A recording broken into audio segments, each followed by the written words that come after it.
Hey guys, I am अबीर। इस video में हम बात करने वाले हैं आर्ट मटेरियल्स के बारे में। एज अ बिगिनर आर्टिस्ट सभी क्लियर हो जाएंगे। ये बजट फ्रेंडली ऑप्शन है ताकि आप अपना आर्ट जर्नी इजीली स्टार्ट कर सकें। और सबसे पहले बात करते हैं पेंसिल्स के बारे में।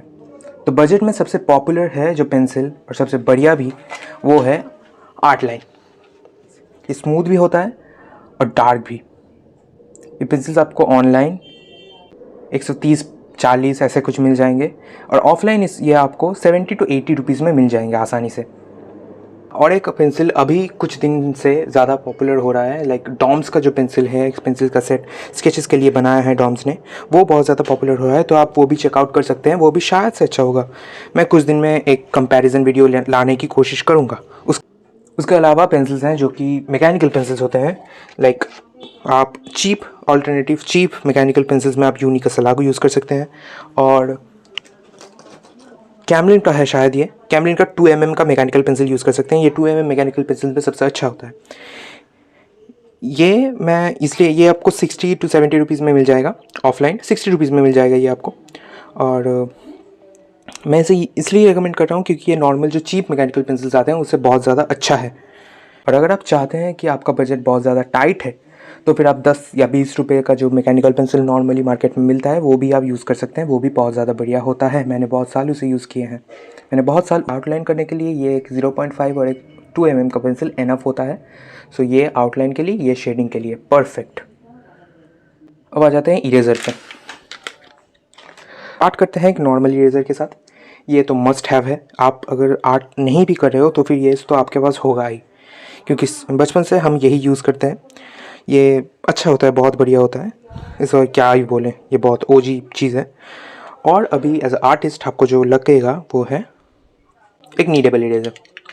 ये आपको 40 to 50 रुपीज़ में मिल जाएंगे ऑफलाइन। ये भी डॉम्स का ही है, एमरी सीरीज़ का। और ये आपको शेप में मोल्ड कर सकते हैं। उसके लिए ये नॉर्मली इरेज करने के लिए तो नहीं यूज़ होता, ये मोस्टली यूज़ होता है हाईलाइट्स देने के लिए अपने स्केचेस पे।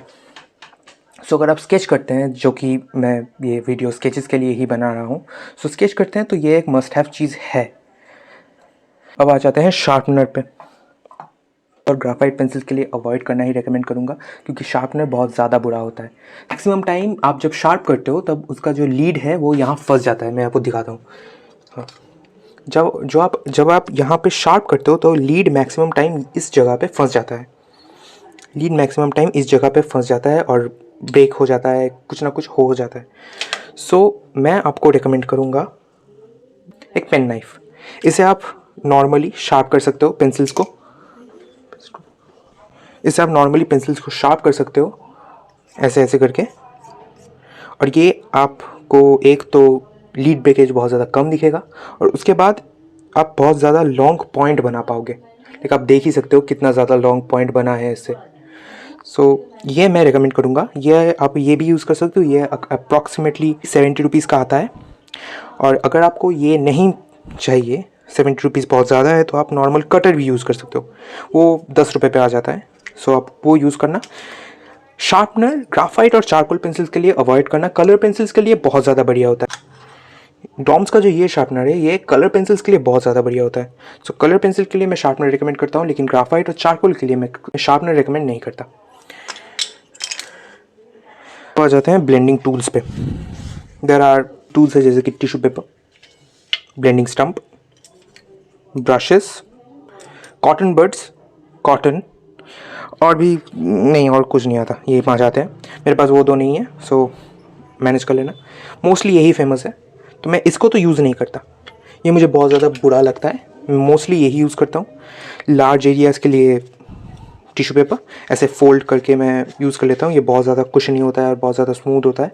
आप बहुत ईजीली बहुत स्मूथ टेक्सचर इससे ला सकते हो। और छोटे छोटे एरियाज़ के लिए मैं ये यूज़ करता हूँ। ये मेकअप ब्रशेज़ हैं, ये आपको 70 रुपीज़ में मिल जाएंगे। ये दोनों आपको, मतलब ये इसका पूरा एक बॉक्स और ये एक सेट आपको दोनों मिलके 100 रुपीज़ में ऑफलाइन मिल जाएंगे। सो मैं ब्लेंडिंग के लिए ये तो आपको रेकमेंड करूँगा। अब आखिर में बात करते हैं पेपर्स की। पेपर्स में अगर आप सिर्फ प्रैक्टिस के लिए ढूंढ रहे हो तो फिर मेरे पास एक बहुत बढ़िया ऑप्शन है और वो है ये फोटोकॉपी पेपर। ये मैं बहुत दिन से यूज़ कर रहा हूँ। ये 100 पेज का, ये थोड़ा सा गंदा हो गया है, ऑब्वियसली गंदा तो होगा ही।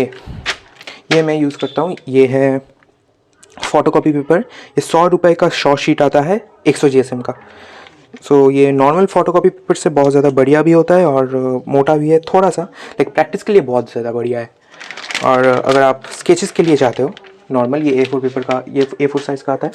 और अगर आप प्रोफेशनल एकदम प्रॉपर स्केचेस के लिए ढूंढ रहे हो बिगिनर के लिए, तो मैं ये रेकमेंड करूँगा, डॉम्स का स्केच बुक। इसमें मैंने ऑलरेडी कुछ स्केचेस बनाए हैं, लाइक देख सकते हो आप। रिज़ल्ट अच्छे हैं, रिज़ल्ट बहुत अच्छे हैं। तो ये मुझे बहुत ज़्यादा पसंद है ये स्केच बुक। तो ये आप यूज़ कर सकते हो, मुझे बहुत पसंद है। कर सकते हो इससे आप colour pencil, sketching, alcohol marker, water colour सब कर सकते हो। सो ये एक बहुत बढ़िया ऑप्शन है स्टार्ट करने के लिए अपना आर्ट जर्नी। ये 100 रुपीज़ का है। ये अप्रॉक्सीमेटली मैं देखता हूँ, एक सेकंड, 140 में मिल जाएगा शायद से, 110, 140 ऐसे 110, 140 में आपको मिल जाएगा। ये भी मिल जाएगा, ये भी मिल जाएगा। दोनों मिला के 240 या फिर 250 लगेंगे पेपर्स में। हाँ, पेपर्स सबसे ज़्यादा एक्सपेंसिव हैं, लेकिन क्या कर सकते हैं, अभी एक्सपेंसिव आर्ट मटेरियल्स आप ऑनलाइन ऑर्डर कीजिए, लेकिन ये सब प्रोडक्ट्स मैं आपको ऑफलाइन ही रेकमेंड करूँगा, क्योंकि वहाँ पे बहुत ज़्यादा सस्ते में और चीप में ये सभी चीज़ें मिलते हैं ऑनलाइन से। ये सभी मटेरियल्स हों तो चीज़ें बहुत ज़्यादा आसान हो जाती हैं। लेकिन अगर सिर्फ आप प्रैक्टिस करना चाहते हो तो आप एक पेंसिल और पेपर से भी प्रैक्टिस कर सकते हैं। तो यही था आज का वीडियो। कैसा लगा कमेंट में बताना। मिलते हैं अगले वीडियो में, तब तक के लिए कीप प्रैक्टिसिंग।